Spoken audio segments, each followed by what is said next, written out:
Hey, what's up guys, it's Nick2. Today I'm going to be making a comprehensive guide for both new and returning players for Diablo 4 Season 4. In this video I'm going to be going over pretty much everything you guys could ever need to know about the game, while also teaching you how to efficiently spend your time so you can blast as much as possible without wasting any of your time. Everything will be timestamped, so regardless if you are a new player or if you're just looking for very specific information, feel free to refer to the timestamps. There's a ton of information to get into, so let's just get into it. If you find the video helpful, a like is greatly appreciated. So when it comes to starting out your character, I'm going to make my barbarian real quick. I've already gotten a couple characters level 100.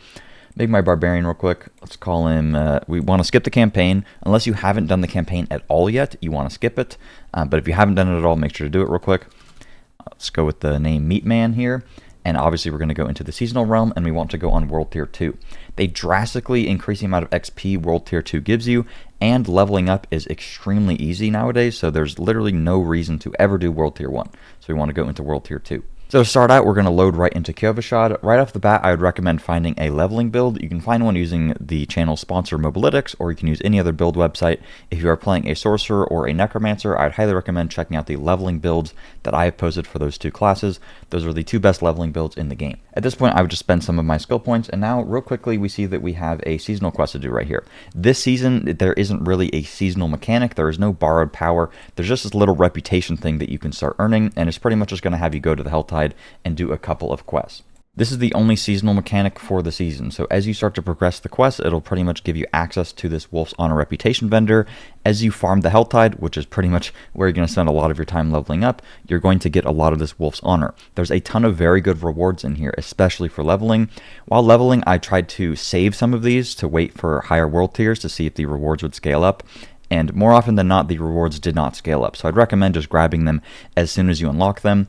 The quest line for unlocking this is very, very small. It's pretty much just going to have you fight some mobs in the Helltide, do like a very quick objective, farm some more honor, and it'll go back and forth. So as you get those pop-ups that say, okay, go do this, talk to the guy, just do those real quick so that you can keep progressing your Wolf's Honor and getting these rewards. Later on into the game, you will want to completely max this out because getting the maximum reward gives you a ton of materials and some other stuff that you will need for doing very high end game content. And there's just a ton of uniques and other very helpful stuff in here. So this is the only, mechanic that you really have to worry about. So now we are ready to level up. While leveling, our goal is to get to World Tier 4 as fast as humanly possible, because once we're in World Tier 4, we gain access to Ancestral items, which is the best form of items, and we get a massive XP increase. So our goal, like I said, is to just get to World Tier 4 as fast as possible, which means we need to do the capstone to unlock World Tier 3, and then the capstone to unlock World Tier 4. The capstones are significantly easier because our characters are way more powerful than normal, so you can do the first capstone, I would recommend around level 40 for the majority of people. If your build is better, you can do it a little bit easier. Once you are level 30, you can start equipping the sacred items. Doing it any earlier than that is completely useless. So at a minimum, be level 30 for the World Tier 3 capstone, but for most be level 40, and then for the World Tier 4 capstone, at a minimum, be like level 50, 55 for the majority of people. When it comes to actually leveling, the most efficient way and where you're going to spend pretty much all of your time is in the Helltide. Helltide just has extremely high mob density. There's a lot of mechanics to just increase how much XP you get, and farming the mobs in here is just going to give you a crap load of XP, but also a lot of loot. Something that you can do in the Helltide is you're going to get these aberrant cinders, and with these cinders you can open up boxes. These boxes are not only going to give you a lot of loot, but they also give you a lot of XP. So while you're leveling up, what you want to do is farm as many cinders as humanly possible and save all of them and wait for the Helltide to be about to be over, and then open up all of your boxes at the end, because the amount of XP that you get per box is actually going to scale with what your current level is. So you want to wait until the very end of the Helltide till you're the highest level possible, and then open up all those boxes, and also all the items out of there will scale to your current level as well. Opening these boxes will also give you access to the currency Baneful Hearts. With these Baneful Hearts, you can go to these things around the map. Usually there's about 1 or 2 of them per Helltide zone, called the Accursed Sigil or something like that. You put 3 of these hearts in, and then it is going to spawn a massive amount of mobs and also a boss. If you're in the Helltide at this point into the game, there will probably be a lot of other people already doing this activity. This is going to be your best bet for overall XP because there's just a crazy amount of mobs, and when you kill the bosses, you get a lot of loot as well. You also get boss materials from killing these mobs, particularly Exquisite Blood, but we'll talk more about boss materials later. Opening boxes will also give you a lot of tempering manuals while leveling up. Briefly, I just want to talk about gear and how you can make your character extremely strong while leveling up. But the main way to do that is with tempering, which is a new mechanic that they added. So while you're leveling up, you'll pick up these tempering manuals that are just going to give you access to a lot of additional damage increases or utility, etc. While leveling, by far the best thing that you can do is every once in a while when you go take a break to salvage or something, on any offensive piece of gear, being gloves, weapon, and rings, and amulet, you want to put on a temper that is going to give you additive damage. While you're very low level, you have pretty much no additive damage, so getting these damage increases will drastically increase how powerful you are, up to the effect of giving you quadruple damage than you currently have. So, for example, one of the tempers that you get very early on is the natural finesse one. Depending upon your build, you'd want to just go into, I'll just give you an example with a very crappy piece of gear that I have here. So I just have a random piece of gloves, right? I could temper this with natural finesse. It'll just cost a very tiny amount of materials while you're leveling up, so it's pretty free to do. You can temper it, and then boom, you can get straight up 35 or 45% increased damage. Massive damage increase for you, but like early leveling on, you would want damage to close because that is the highest multiplier. But depending upon your class, maybe if you got lucky, you have like pyromancy finesse, so you'd want fire damage over time, or mastery damage if you were playing a firewall build.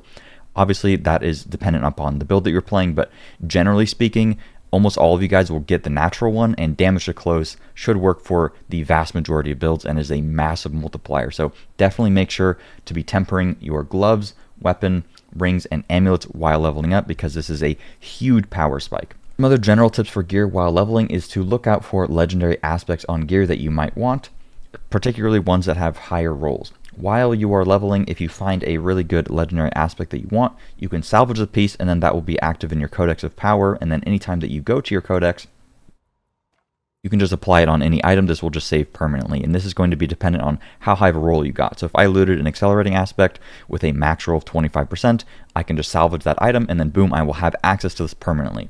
The imprinting cost is a little bit expensive. Generally, you don't want to imprint on a weapon while leveling, because replacing your weapon with a higher damage per second one as soon as humanly possible is going to give you the biggest damage increase. So you want to imprint on things like gloves, rings, or amulet. Amulet is going to give you a 50% increase, so generally doing it with an amulet is your best bet if there's like one or two affix or legendary aspects that are very imperative to your build. Outside of legendary aspects, if you're pretty new to the game, stats that are generally very high value for pretty much every build in the game is going to be crit chance, attack speed, and then whatever your main stat is. So either intelligence for Sorc and Necro, strength for Barbarian, willpower for Druid, and dexterity for Rogue. Defensively, you want to be on the lookout for armor, max HP, and getting some resistances on your gear. Resistances early on, up to a cap of 70%, is very good.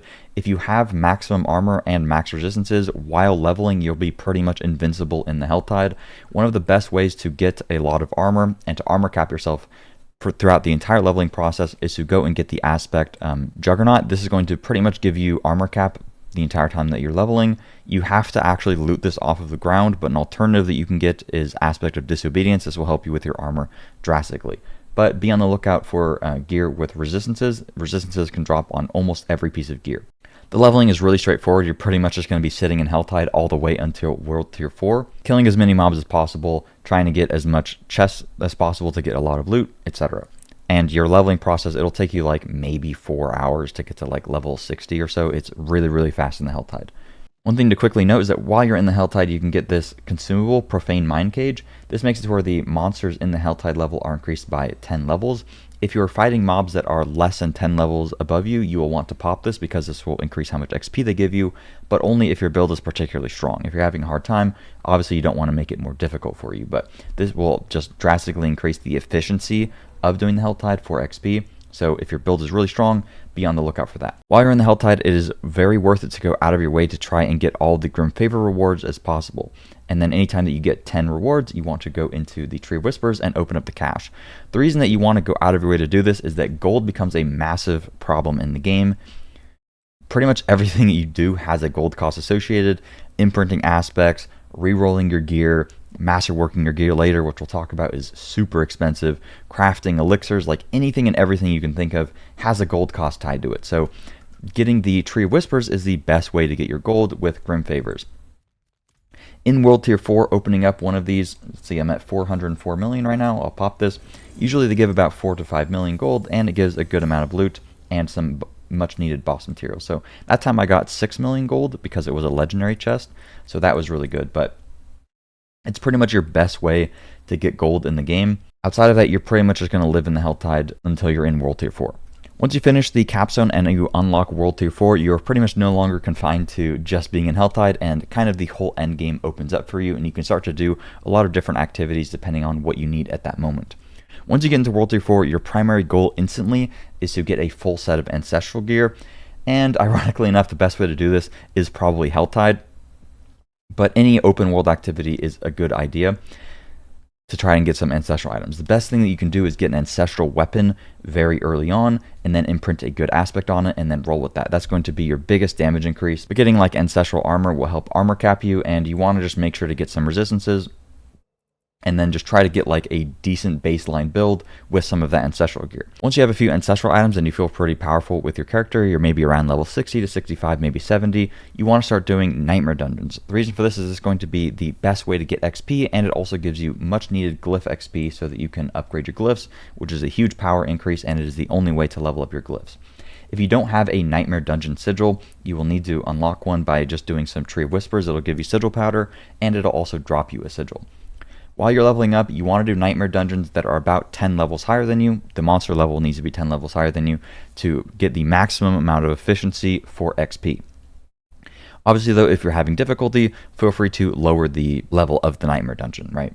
While you are slaving away in Nightmare Dungeons all the way up to level 100, you can kind of just stay in there for the majority of the time, but there's two other things that you guys can spend your time doing. Obviously, whenever you want, you can do Whispers. Just go to the Helltide real quick, take a break, do some Grim Favor rewards, or go do some random dungeons to get some Grim Favors. Killing the PvP boss is a great way to do this. You can get 5, just teleport over there, go kill it, and then you can go up to the other zone, teleport, go kill it. That's 10 real quick if you ever are running out of gold. Alternative though, I would always be on the lookout for the world boss. Fighting the world boss is the only way in the entire game to get scatter prisms, and you will end up needing these to put sockets on your gear. A lot of my gear doesn't even have sockets because these are so hard to come by. I believe the world boss is up every 3 hours. Killing the world boss will also give you a lot of boss materials, which might be something worth doing while you're leveling up as well if there's a particular unique that you are looking for. Fighting bosses is a very big part of the end game. Killing a lot of them on the normal difficulty is very easy. I'll leave a link to this cheat sheet in the description. It is extremely helpful here. It is going to explain to you, or show you rather, how you can get each of the materials for each of the bosses and what each of the bosses are actually going to drop.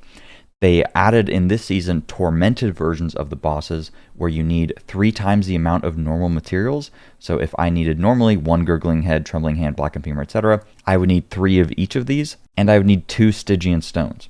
Fighting the tormented versions of the bosses will give you 5 times the amount of loot, but it costs 3 times the amount of materials.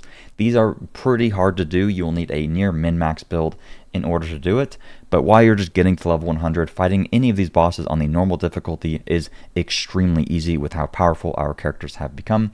So just be on the lookout if, for example, I don't know, you're playing like a Tornado Druid or something, and you are really looking to get Tempest Roar, you would want to go kill like Andariel, or you'd want to kill Duriel, or if you're fighting or playing like Frozen Orb Sorcerer, you might want to go farm the Helltide a little bit so you can get some Exquisite Blood, so you can go kill Lord Zir for your Frozen Orb Amulet. Just be on the lookout for that, because depending upon your build, it might be a good way to spend your time while leveling up. And then once you get that unique, you can go back to Nightmare Dungeons and farm them. I mentioned Stygian Stones, which you need for the tormented versions of the boss, and this is kind of where you get into the real end game sort of stuff. So once you do a Nightmare Dungeon tier 46, which is fighting level 100 bosses, you will gain access to this material, Rune Shards, and using Rune Shards will give you access to the Pit. The Pit is over here in Saragar, and it's very easy if you do it on the very first tier. The reason that you care about the Pit is because this is the only way to get Masterworking materials. There are 3 materials, being Obdusite, Ingolith, and Neatheron. You need these materials in addition to a crap load of gold in order to masterwork your gear, which I'll show you in a second. But the Pit is also the only way in the game to get Stygian Stones. It says they drop from world bosses as well, but it's very, very rare. It's even extremely rare in the Pit. Hopefully they increase the drop rate soon. But you need these Stygian Stones in order to do the tormented versions of the bosses, 2 each. So doing the Pit is pretty much your max endgame activity, and it gets very, very difficult the higher that you go. The pit is the main reason that you want to min-max your build, other than doing the tormented versions of the bosses. Masterworking your gear is how you want to kind of fully upgrade your gear in the endgame version. So let's say you get a really, really good piece of gear, like this helmet here. It has multiple greater affixes. If you didn't know, the greater affix is just a random chance to drop, and it has an affix at an increase of 50% of its stat, and you can get up to 3 greater affixes per item or 4 greater affixes on a unique. When I masterwork it, it is going to increase the affixes by 5%, and every 4 upgrades, it is going to pick one of the random stats on here and upgrade it additionally. As you can see, the cost for this gets extremely expensive. Just upgrading it one time for me is going to cost 2 million gold and a crap load of Neatheron. If you are able to do higher levels of the pit, you can convert down some of the materials. So I have some Neatheron, so if I needed to upgrade some gear from like Masterwork rank 1 to 4, I would need to use Obdusite, so I would spend my Neatheron to buy a bunch of Obdusite. But as you can see, this gets pretty expensive. If I want to buy a cache reducing my Neatheron into Ingolith, these names are ridiculous. If I want to do that, it's going to cost me 1.5 million gold per cache. So gold is quite an issue. I would not recommend masterworking your gear past rank 8 unless you have very, very good gear, unless it is something with like a greater affix and it has all the tempering stuff that you want on it. One little quick tip is that they drastically reduced how much it costs to actually create elixirs now, and elixirs are extremely powerful. Particularly Holy Bolt is very good for Necromancer minions. It's like pretty bugged right now. Momentum gives you 45% movement speed, which is super nice early on, and it only costs obols. And you'll get obols doing pit and nightmare dungeons at a certain difficulty, so that is a great way to get a lot of movement speed. But a lot of these other ones are really good. Like if you're having any mana problems at all, almost all sorcerers will use Elixir of Resourcefulness, and it only costs bundled herbs and Angelbreath. Angelbreath ends up becoming a problem, which I'll briefly talk about, and how you can get it. When you enchant your gear or when you craft any of those elixirs, it costs Angelbreath. The pretty much best way to get Angelbreath, or kind of the only way that I've seen so far, if you have a better idea, leave it down in the comments, but I just go to the Helltide and I farm the Accursed Sigil boss. It spawns a whole bunch of enemies, and every time that you open up chests or you just kill elites in the Helltide, you will get some Angelbreath. So I would be pretty stingy when it comes to enchanting your gear, because you can very easily not only run out of gold, but Angelbreath. So only reroll gear that is like very good, probably has like a greater affix or 2 on it that you think you'll use for a while. Otherwise, I would not recommend dumping a lot of your resources into rerolling, because farming Angelbreath in the Helltide, sitting there for like an hour just being capped by this resource, is really annoying.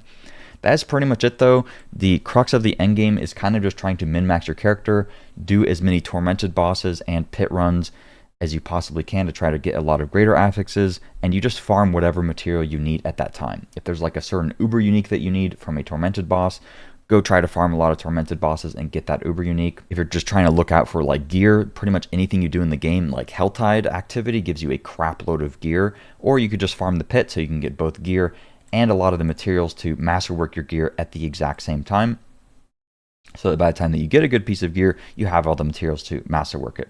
Masterworking up to rank 8 is pretty inexpensive, so if you don't want to do the very high like tier 70s of the pit, and you don't want to spend millions of gold, a very entry level way to kind of min-max your build is just get everything up to like rank 8. It's pretty cheap, and it is going to really increase the potency of your build, giving you about 40% increase additional stats, so that is really nice.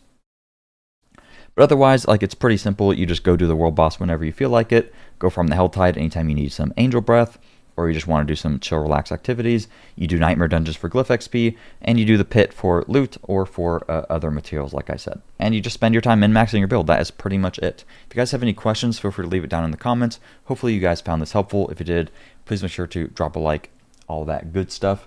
I just wanted to make a video that was pretty comprehensive, explained everything that you guys need to know about the game and how you want to best spend your time. Thanks for watching, and I'll see you guys later. Peace.